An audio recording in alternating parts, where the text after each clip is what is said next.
Shalom, queridos, a paz do Senhor Jesus Cristo, glória a Deus. Deus te abençoe enquanto você ouve essa palavra. Diga: sonda-me, ó Deus, me ajude a buscar o teu reino e a tua justiça em primeiro lugar. Transforma o meu coração, porque eu quero ser fiel pela graça. Aqui Marcos 1, versículo 15, fala sobre, dizendo: o tempo está cumprido, o reino de Deus está próximo. Arrependei-vos e crede no Evangelho. Amados, vamos continuar com essa série sensacional, concluindo hoje a parte 5, abundância ou brechas. Amados, queridos irmãos, nunca é demais falar as mesmas coisas. Filipenses capítulo 3, versículo 1 diz que é segurança para nós. É muito importante compreendermos que não há nada mais enganoso do que o coração, a nossa carne. Quando fala de coração a nível de espírito, Deus se comunica conosco. Mas quando fala-se de coração como carne, nós devemos vigiar muito, porque a nossa carne gosta de mensagens que falem de bênçãos, vitórias, que fala de fé, mas não fala de arrependimento. Essa é uma característica de um alimento delicioso para a carne. Uma mensagem que não é cristocêntrica, que coloca as necessidades que vieram após a queda como única prioridade. Sabe essa mensagem que apaga incêndio, só procura resolver problema de saúde, financeiro, familiar, sentimental e tudo mais, mas não chama o homem a um comprometimento de consagração para se santificar pela graça e servir ao Senhor. O Senhor conta uma parábola de um homem que chega do campo, é o patrão, né? E aí ele diz: qual o patrão que chega para almoçar, senta-se na mesa, e o seu funcionário come antes que ele ou senta junto e sem primeiro servir o seu patrão? Naquela época havia esse costume, né, queridos? Primeiro servia o patrão, depois você podia servir ou lá na cozinha, com todo respeito, assim mostrando a honra devida a Deus, meus irmãos. As primícias é para Deus, o nosso tempo, o melhor do nosso tempo, da nossa atenção. Você sabe que é prioridade para você aquilo que você investe mais tempo, aquilo que você investe mais dinheiro. Onde está o teu tesouro, está o teu coração. Portanto, ao honrar o seu patrão e colocá-lo em primeiro lugar, mostra que ele estava qualificado. Isso legitima ele almoçar livremente depois. Ele colocou em primeiro lugar o seu patrão. Isso é respeito, isso é honra. Assim, meus irmãos, quando o Senhor diz: buscai, pois, em primeiro lugar o reino de Deus e sua justiça, a nossa carne chia e reclama. Nós queremos ser servidos, mas Jesus, sendo Deus, veio para ser servo. Ele renunciou à sua carne. Então essa mensagem que só quer resolver as suas coisas carnais e não trata da questão do arrependimento, não está aí para servir ao Senhor, para se comprometer, é realmente uma mensagem popular. É uma mensagem que arrasta multidões. Olha só, a Bíblia diz que nos últimos dias os homens procurarão o mestre segundo as suas cobiças, terão cobichão nos ouvidos.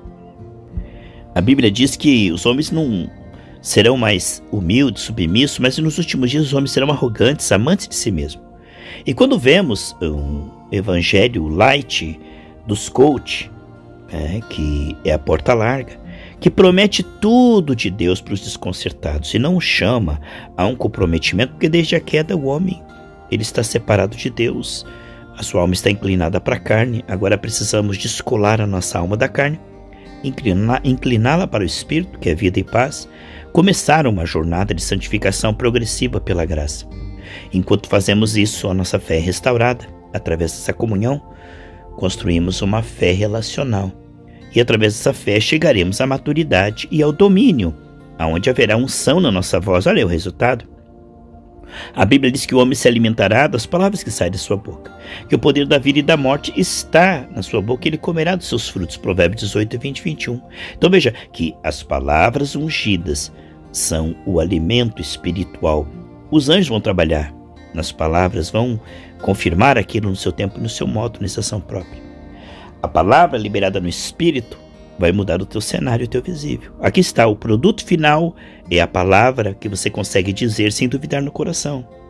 Veja que todo esse processo aconteceu. A pessoa renunciou, limpou o seu coração, conheceu a Deus, o perfeito amor de Deus lança fora todo medo. construiu uma fé, agora ele vai falar com fé e ter domínio, e o que ele falar vai dominar os efeitos da queda, porque vai ter unção, Deus vai honrar. Na sua voz vai ter unção. Ele honrou a Deus, 1 Samuel 2,30. O Senhor honrou ele agora.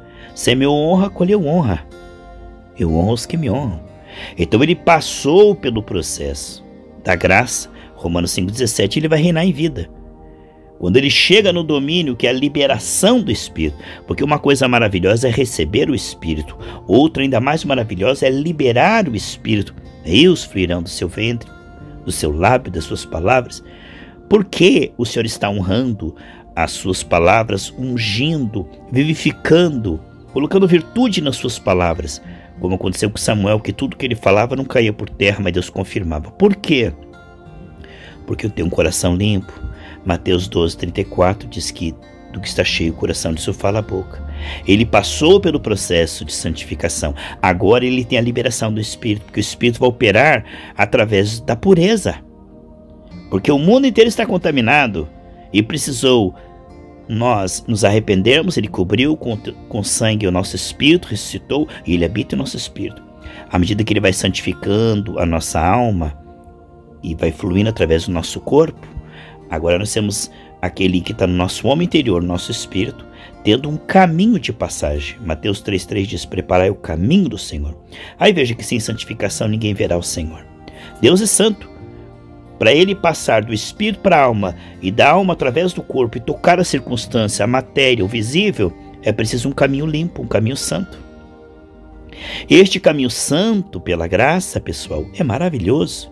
Olha aí uma alma se inclinando para o espírito e um corpo renunciando ao pecado e confessando pecados. Você está vendo? Se formou um caminho, Mateus 3,3, preparai o caminho do Senhor. Um caminho puro. Agora o Espírito estava puro quando ele recebeu Jesus, agora ele está purificando a sua alma pela obediência da fé, está purificando o seu corpo. E o que está acontecendo, meus amados irmãos? Deus tem um caminho para fluir através da sua voz, porque o Espírito Santo não vai fluir através de pecados não confessados, um corpo contaminado, pecados escondidos. Provérbios 28,13 diz que não vai fluir. Vai precisar de outra pessoa com a mão pura. Lembra lá em Jó, que diz no capítulo 22, 30, que as pessoas serão curadas pela pureza da sua mão?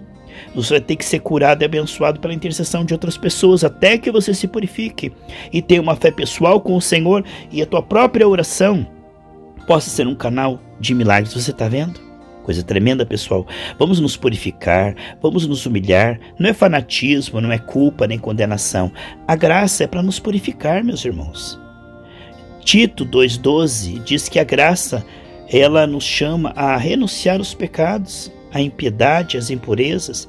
Portanto, a purificação pela graça cria um caminho através do qual o Espírito pode confirmar a sua oração. Marcos 16:20. Você vai abrir um caminho. Isaías 35 fala que o imundo não passará por este caminho, o caminho santo. Jesus diz: eu sou o caminho.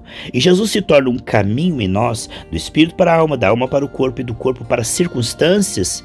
Essa liberação do Espírito tem a ver com purificação pela graça, porque o Espírito não vai fluir num vaso sujo, contaminado, com pecado escondido, brincando com o pecado, teimando com o pecado, não. Deus não opera. Lá em 2 Timóteo capítulo 2 fala que se alguém se purificar, será vaso de honra para o Senhor.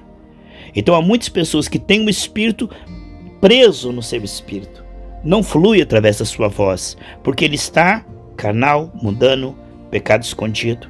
Não tem como Deus fluir na vida dele. Isaías 59 diz que o pecado ele faz separação entre nós e Deus. Não conseguimos perceber, não conseguimos ter fé.